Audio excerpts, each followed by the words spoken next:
Well, back in the 80s, they were all the rage. And now 4 decades later, what is old is new again. Mike Letney from Letney Jewelers is the man behind the ring, and he joins us this morning. And I have to thank Mary Hathaway, an influencer here in Tulsa from Readers Tulsa, for connecting us. Good morning. Good morning. Good morning. Thanks for having us. She pointed out on her Instagram about these rings, and I flipped out. I remember all my friends had them.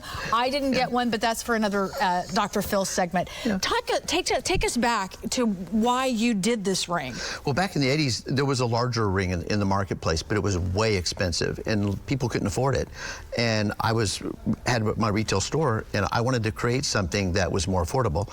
So I got out my wax, and I carved the small one, and it was by hand, and created a small ring. It was more affordable. More people could own it. It was neat. And they're beautiful because they are stackable. And you did a whole section on birthstones. Right. So daughters, mothers, grandmothers, you could, I mean, I bet you sold just countless numbers. Oh my gosh. We sold so many of them. We also did college colors, red and white, OU, orange and black, OSU. We were doing anything custom. I mean, at the time I had like 7 jewelers in the back, and we were working 24 hours a day practically at Christmas making tulip rings. So then along came a lot of their copycats, but you're kind of the OG of the smaller rings. Smaller one, I want to show some video. I just put together some of the pictures because when you see these, they're so recognizable and they're so beautiful.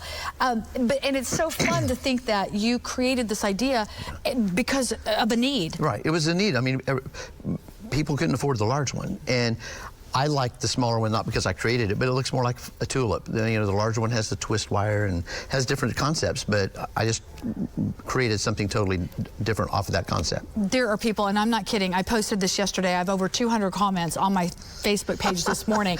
I had one, I lost one, I want to get one. So are you seeing kind of a resurgence of more popularity of people kind of because of social media? Yeah, I think what's interesting is about 5 years ago, I brought it back. Everybody kept saying, bring back the tulip ring, bring back the tulip ring. So, because we were already online with another product.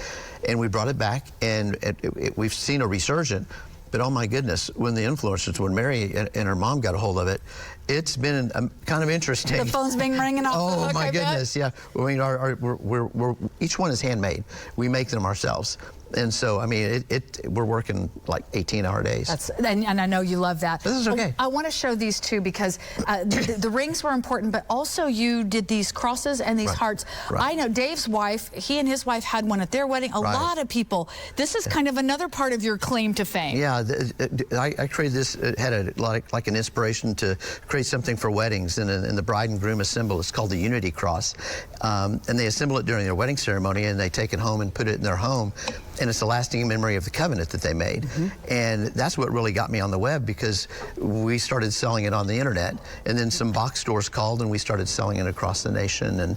And so, I took the experience from the Tulip Ring days, where we had sold to another box store back in the 80s, a large one, and was able to take the Unity Cross out to the nation. To the masses. Yeah, that is just beautiful. It's so cool to kind of meet the man behind that. And I want folks, we have about a minute and a half, and I want to spend this on you personally. Sure. Because you've had some health issues. In fact, I even heard that some people thought you might have even passed away. I've heard that. Yes, but you're here. Yes, I'm very much here. And it's kind of miraculous. Yeah, it is. It's a miracle that I'm here. I mean, I've had brain surgery twice. What I've got, there's only a few cases known to man.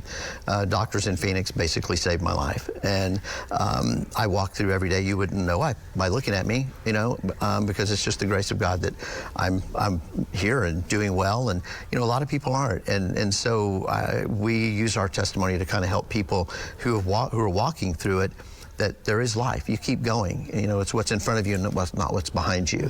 And so yeah, it's been a journey. I would suspect having this also is a wonderful way to continue your creative side, which as a jeweler, this has been your whole life, right? It has been. I mean, I'm more of a custom jeweler. Today I'm a personal jeweler. We had an armed robbery and a major burglary, so our manufacturing, we are only online, and I do by appointment, personal jewelry. I do a lot of fine jewelry, pretty much anything custom.